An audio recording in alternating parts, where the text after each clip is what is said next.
It's okay. Ooh. Here I am. You can bring it down a little bit. Thank you. Thank you all. I need to take a moment to talk about what just happened there, because I knew that she was going to sing the Star-Spangled Banner, and I was excited that she was going to sing the Star-Spangled Banner. And in the moment of planning this service, it did not occur to me that all of you would rise and put your hands on your hearts and sing along. And I want to thank you for doing that. I want to thank you for doing that, for participating in that moment of patriotism, because that is what our service is actually about today. And I'm a little bit ashamed that I did not realize that moment was going to happen the way it did. And I just want to name that. And I'm grateful to all of you for doing that and for rising to the occasion, literally, if you did, or in your heart. And what a beautiful way to start our service today. I'm a little gobsmacked, if I must say the truth. When I was a kid, I thought the word was God-smacked. Like, it was such a big deal that God was just like smacking you across the face. In a nice way, in a compassionate way, in a gentle way, not an abusive way. Oh boy, I've gotten myself into a bit of a... Okay, welcome everybody. Good morning, good morning, good morning. My name is Reverend Emily Bruce. I think I'm the minister of this congregation, and no, I'm teasing.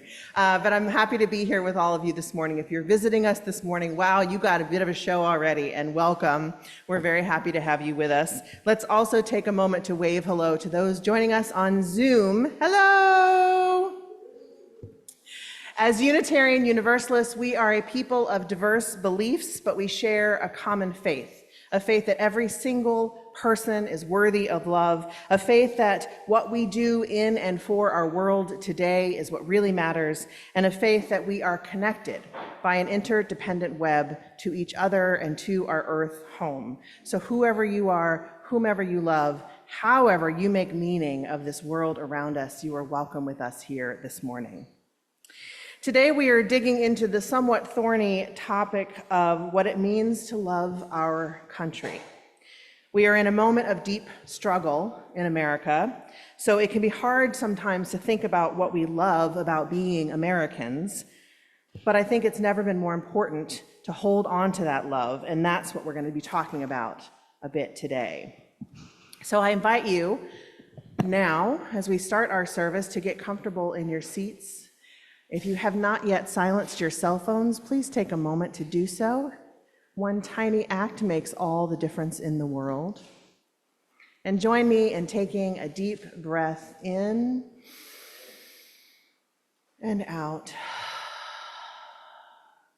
Release your shoulders from your ears, loosen your jaw, drop your tongue from the roof of your mouth, and let yourself relax. Let your heart, your mind, and your body relax in this space with us. Take another deep breath in and out, and let our worship begin. We will start by lighting our chalice, which is the symbol of our Unitarian Universalist faith, and I'd like to invite Ali Kaneki up to light our chalice. And as we do that, I invite you all to join me in singing Rise Up, O Flame, which is printed on the card in your pew.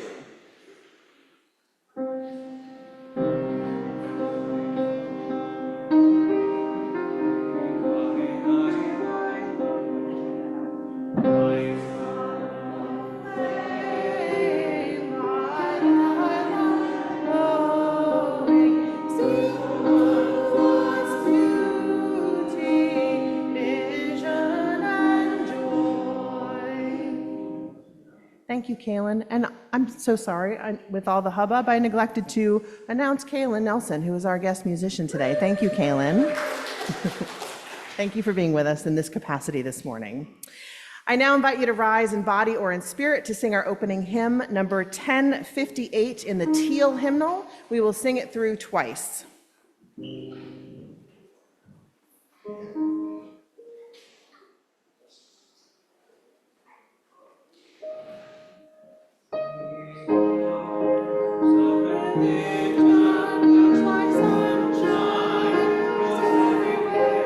It's temple of space.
Good morning.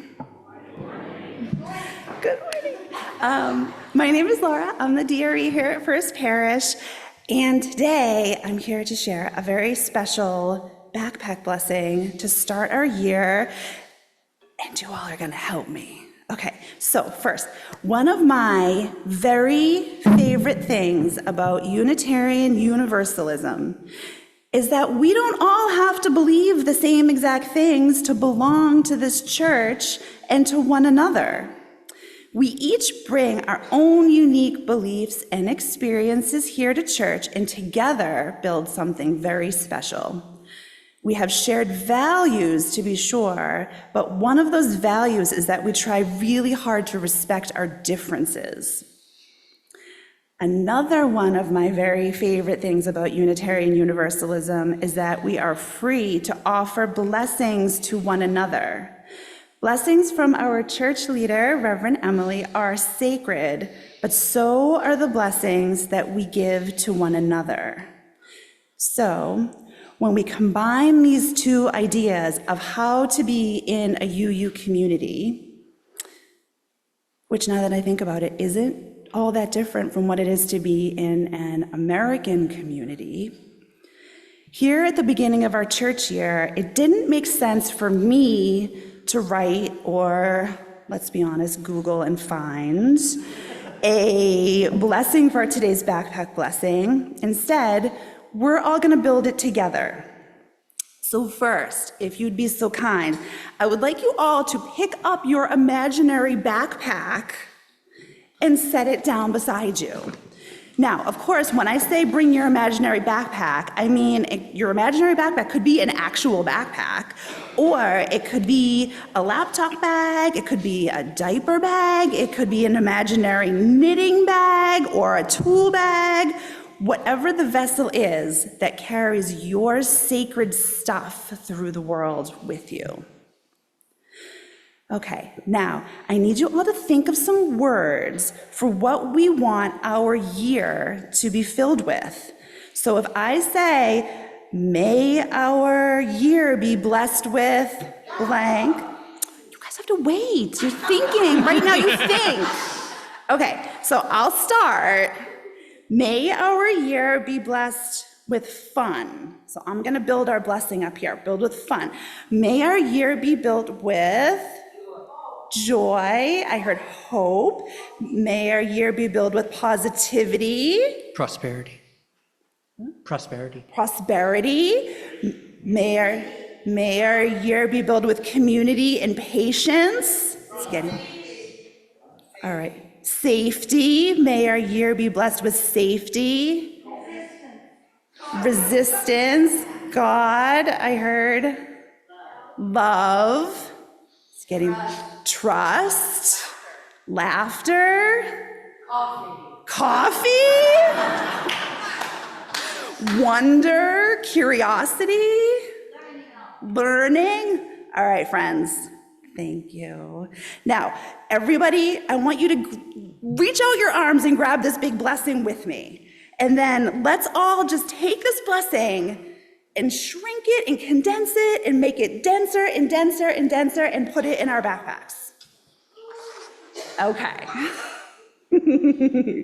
So as you go forward into your day and into your year, I want you to remember these blessings and that your church community has your back today and every day. Okay. Also, hi, Ansel. Usually at this time, I would hand out some sort of keychain or something for you to add to your backpack.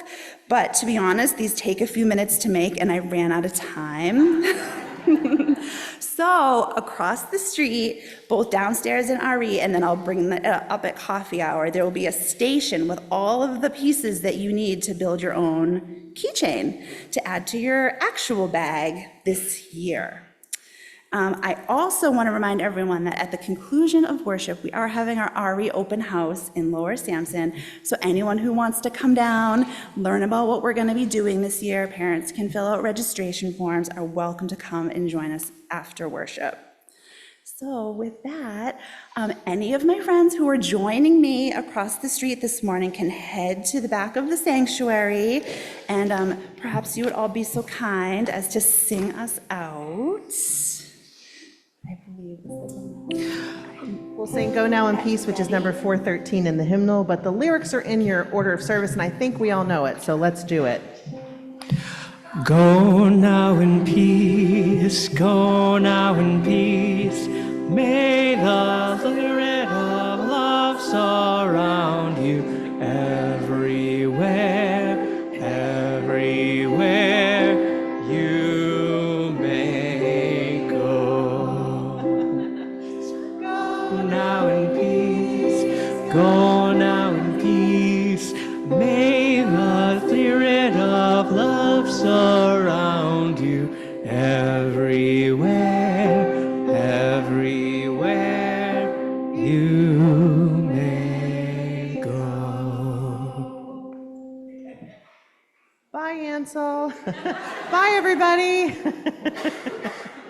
Enjoy. As we say goodbye to our kids, and we'll see them again at the end of service. Bye. Everybody's waving, so you got to wave goodbye. Bye. Having a real Sound of Music moment here. I love it. Spirit of life, spirit of compassion, spirit of belonging. As we hold the hard and heartbreaking things that have happened in our world this week, especially the 24th anniversary of September 11th and all of our memories of that day, another school shooting, and more politically motivated violence. As we struggle to make sense of our country and its turmoil, as we try to help each other move forward, doing what we can, when we can, let us hold fast to the joys and the blessings of this life. Let us know that we are not alone in our frustration, our anger, our anxiety. Let us feel the presence of our ancestors, those who have struggled before us, those who have words to teach us.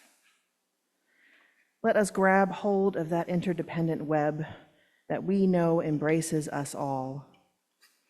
Let us open our hearts and let us deepen our breath so that we may find grounding in these forces that bind us together.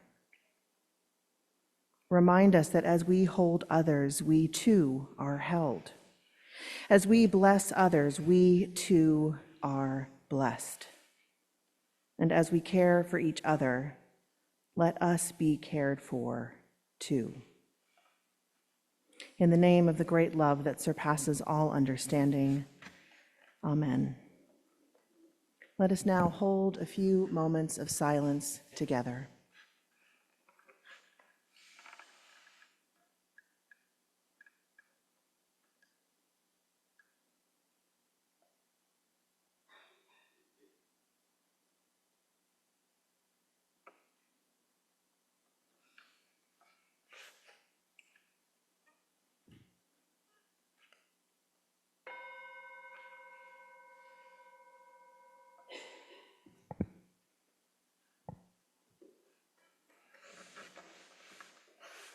When we give, we say yes to something we value. And in this congregation, we take up an offering each week to say yes to the values of our UU faith and say yes to this beloved community.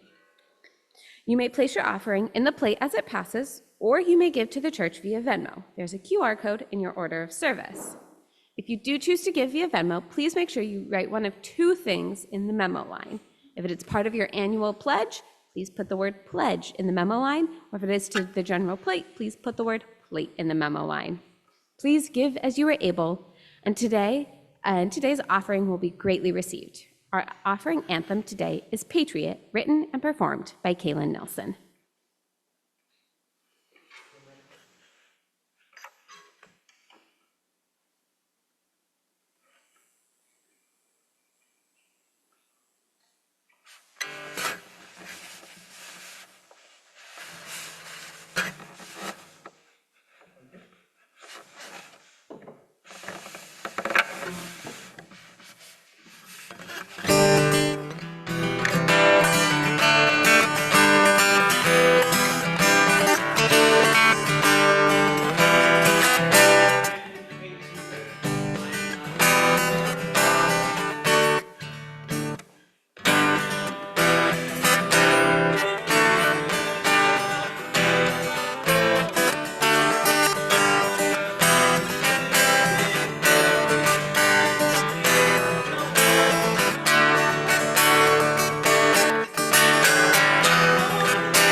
Our reading this morning is a poem by the Black American poet and social activist Langston Hughes.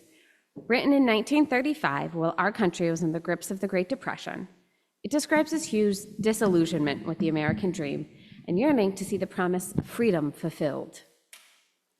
This is Let America Be America Again. Let America be America again. Let it be the dream it used to be. Let it be the pioneer on the plain seeking a home where he himself is free. America was never America to me. Let America be a dream. The dreamers dreamed. Let it be that great, strong land of love where kings never convene nor tyrants scheme. That any man be crushed by one above. It was never America to me. Oh, let my land be where liberty, let the land be a land where liberty is crowned with no false patriotic wreath. But opportunity is real and life is free. Equality is in the air we breathe. I am the poor white, fooled and pushed apart. I am the Negro bearing the slavery scars. I am the red man driven from the land. I am the immigrant clutching the hope I seek, and finding only the old stupid plan of dog eat dog, of mighty crush the weak. Yet I am the one who dreamt our basic dream in the old world while still a serf of kings, who dreamt a dream so strong, so brave, so true, that even yet its mighty daring sings. In every brick and stone, in every furrow turned, that's made America the land it has become. Oh, I am the man who sailed those early seas in search of what I meant to be my home. For I'm the one who left dark Ireland's shores, from Poland's plains and from England's grassy lays, and torn from black Africa's strand, I came to build a homeland of the free. The free? Who said free? Not me. Surely not me. The millions on relief today, the millions shot down when we strike, the millions who have nothing for our pay. For all the dreams we've dreamed, and for all the songs we've sung, and all the hopes we've held, and all the flags we've hung, the millions who have nothing for our pay, except the dream that's almost dead. Oh, let America be America again, the land that never has been yet, and yet must be a land where every man is free. Oh, yes, I say it plain, America never was America to me, and yet I swear this oath, America will be.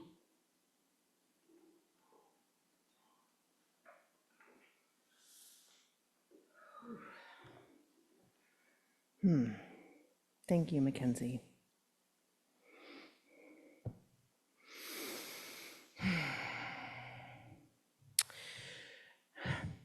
Friends, I don't think I need to tell you that being an American today is something. Insert whatever word you would put there. There are many, but it's something. Like some of you, I imagine, I try to find a middle way of keeping track of the news and not getting sucked into the vortex of despair. That's what I call it. A way to hear the headlines, but not every single terrible detail. A way to be able to say I'm informed, but still be able to, breathe and drive my car and do stuff. And I realize the deep privilege that allows me to maintain that shallower engagement with our world and its multiple crises. So many others cannot be or haven't ever been so fortunate. Like Langston Hughes said, on behalf of millions of Black, brown, Indigenous, and other marginalized people, America was never America to me. And that statement is just as relevant now as it was when it was written 90 years ago. So we are at an inflection point in our country's history. What is happening now will change us, will change this country forever. Some believe we are at the end times, like the fall of Rome. They believe that we can't survive this. Some believe that this breaking apart, this fracturing, is the doorway to bring about real change, the real change that is needed to make this country finally live up to its ideals of liberty and freedom for all. A lot of us may be between those two poles or somewhere else on the graph entirely, thinking, what does it mean to be an American now? Maybe you're asking yourself that question. I'm asking myself that question. What does it mean to be a part of this country when I struggle mightily with the decisions and actions of its leadership? What does it mean to be American when America doesn't really seem to be representing me or my values? What does it mean to be American when I can see the faint but distinct possibility down the line that someday I may be considered un-American? I love my country, but what if someday it decides that it does not love me back? Even just a few years ago, these questions would have seemed unbelievable. The Quaker author and activist Parker Palmer talks about something he calls the tragic gap, which I think really applies here. The tragic gap describes the gap between the current moment we find ourselves in and the possibilities of the future. It means accepting the reality of what is and still believing in the possibility that a better future will emerge. Palmer believes that the heart of justice work, really the heart of nonviolence, the heart of being alive, means to live in this tragic gap, to hold that tension and let that tension guide you forward. So the tragic gap is a necessary part of doing the work. He says, quote, "If we want to live nonviolent lives, we must learn to stand in the tragic gap, faithfully holding the tension between reality and possibility." You follow me? Not easy to explain, very difficult to do. Yes? Yes. So that means I'm sitting here being angry and upset at all the violence. In the last week alone, there's been a lot of violence. And at the same time, holding that truth in my heart that a better way is possible and is achievable. That we will survive this inflection point, that our country will find its way toward repair and wholeness. My tragic gap is trying to hold the tension between the violence and the hatred that I see all around me and the promise of freedom that I believe this country has made to all of us. And I do mean all of us. The tension between the massive inequity and suffering on display and the potential beauty of a life lived in conscious awareness of our interdependent web of existence. Imagine for a moment what that life would feel like if we all knew how deeply connected we were to each other and to our earth, and we lived that way. That is my dream.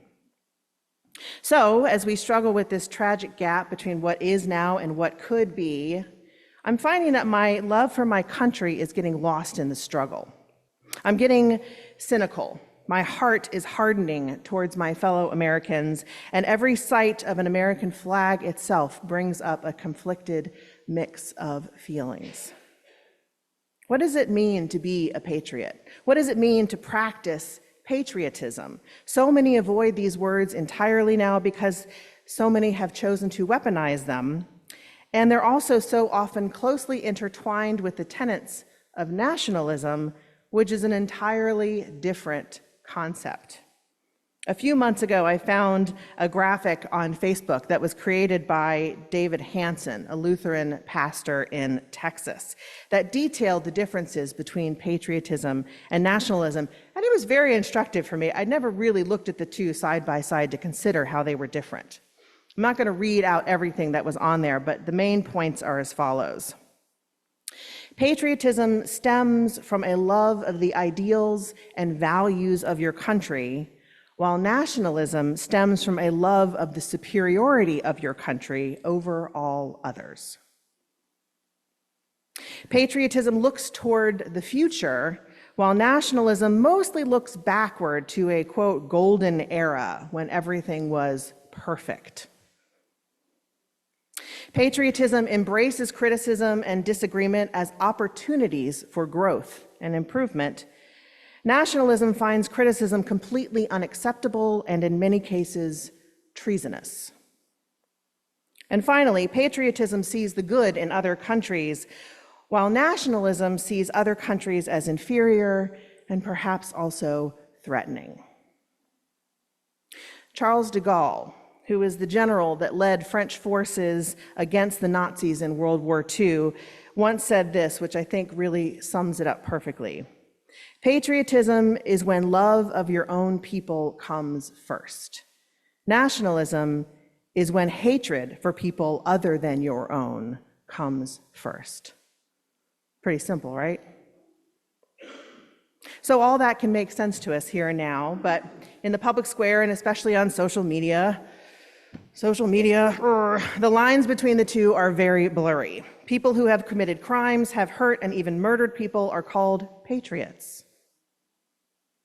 And those who have spoken truth to power, who have worked to defend the ideals of our democracy, have been condemned as traitors to America. So it is tempting to write off both ideas as dangerous. The last thing I or any of you, I would imagine, wants is to get caught in the crossfire of the debates about what it means to be patriotic. Most of the rhetoric is sickening and wrong, and I understand the desire to just stay out of it completely, because I do often. But along the way, and this is why I'm giving you this sermon today, along the way, something very important has been fading away. We have been losing something, and it is something that those in power, I think, want us to lose. And that is the love that we have for our country. Now, a lot of us struggle with this concept in Unitarian Universalism, I believe, because we believe in telling the truth here, right? Truth is a very important value of ours. And the truth is that our country's history is rooted in exploitation, theft, and slavery. And we have never, ever, ever reckoned as a country with the terrible truth that our forefathers founded this country largely by taking it by force. And our history is full of examples of how we continue to not live up to those ideals, how freedom isn't actually free, how Black folks and brown folks and Indigenous folks and queer folks and many more are and remain oppressed, how the promise of democracy remains, for many, remains just that, a promise that's broken again and again and again. So it makes sense that the entire idea of patriotism might make some of us uncomfortable, if not outright angry. And I have to say, if UU's founded this country, I think it would look a lot different today. Just putting a little plug in there. But even if our country's founding ideals weren't even fully practiced by our founders, does that mean we abandon the entire experiment? Do we throw the baby out with the bathwater? The answer, of course, is no, if you're wondering. The answer is no. We have to find a way to hold the tension. We have to find a way to stand in the tragic gap that is our American democratic experiment. We have to remember that we actually have been inching closer and closer and closer to the promises of our democracy, decade after decade, with setbacks, of course. But that moral arc of the universe is bending. It's just bending really, really slowly. James Baldwin, facing this tragic gap himself, no doubt, once said, quote, "I love America more than any other country in the world.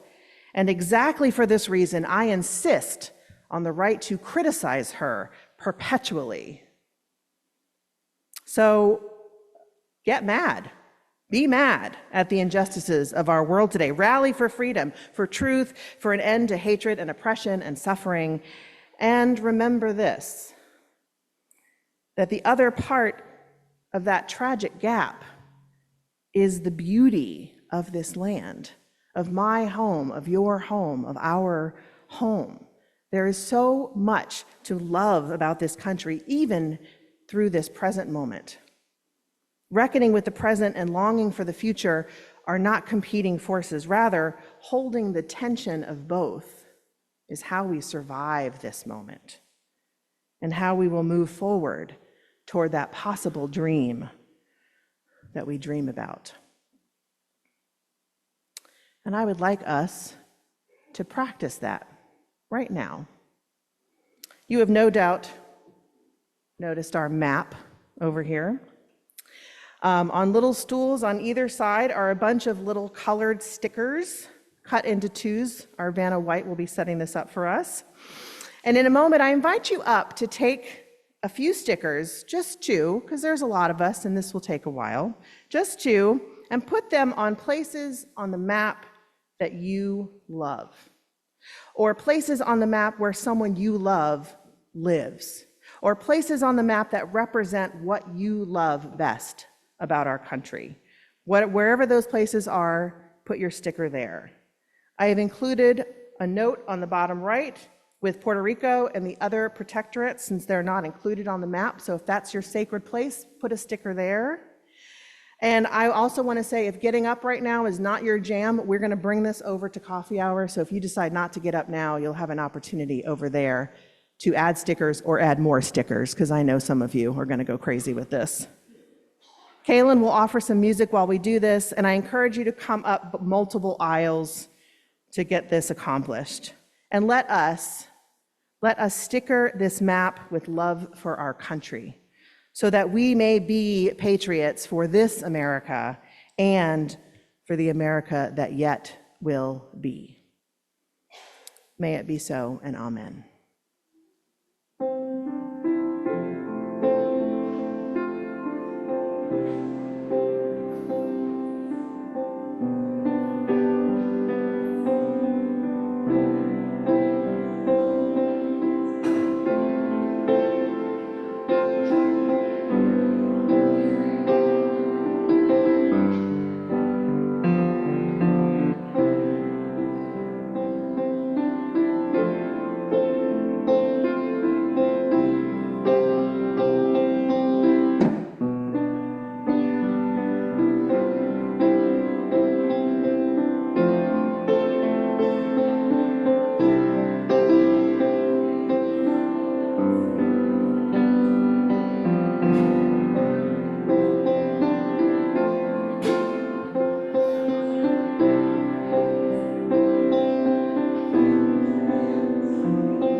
thank you all for doing that. And I know you're already doing it, but I can encourage you to continue to share at coffee hour what spaces you marked as sacred and why, and keep the conversation going. And again, this will be going across the street, so if you didn't participate or if you've got more, you'll have plenty of opportunity to add more stickers to the map. Mackenzie will give us some announcements before we close our service. Before we sing our closing hymn, we have a few announcements. If you're visiting us today, we invite you to join us after service for coffee hour. Across the street in the Beal House, there will be a mass exodus. If you don't know where you're heading, just follow the people and the smell of coffee. Also, check out our info island, which is over there. We'll have signups for those of you who do attend coffee hour signups, greeting, flowers, all of those wonderful things. Please sign up, help us.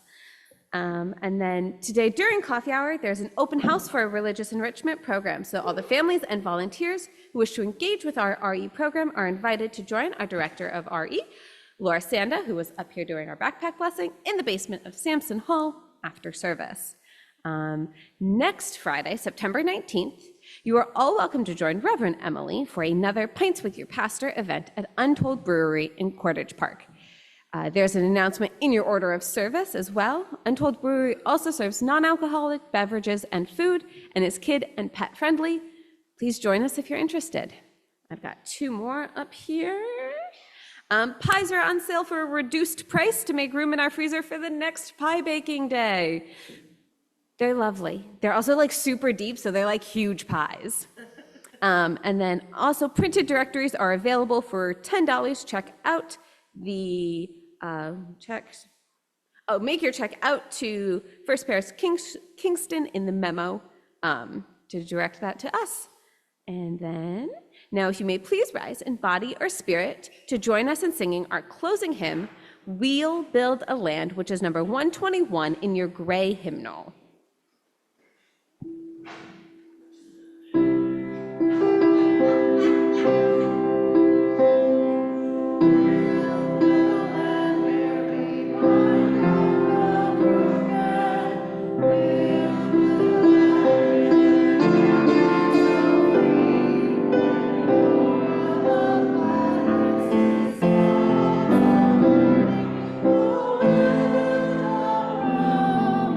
Yeah.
Friends, as we extinguish our chalice, let us carry the love that is kindled here out into this big, beautiful country of ours, and let us be patriots for the America we love and the America that yet will be.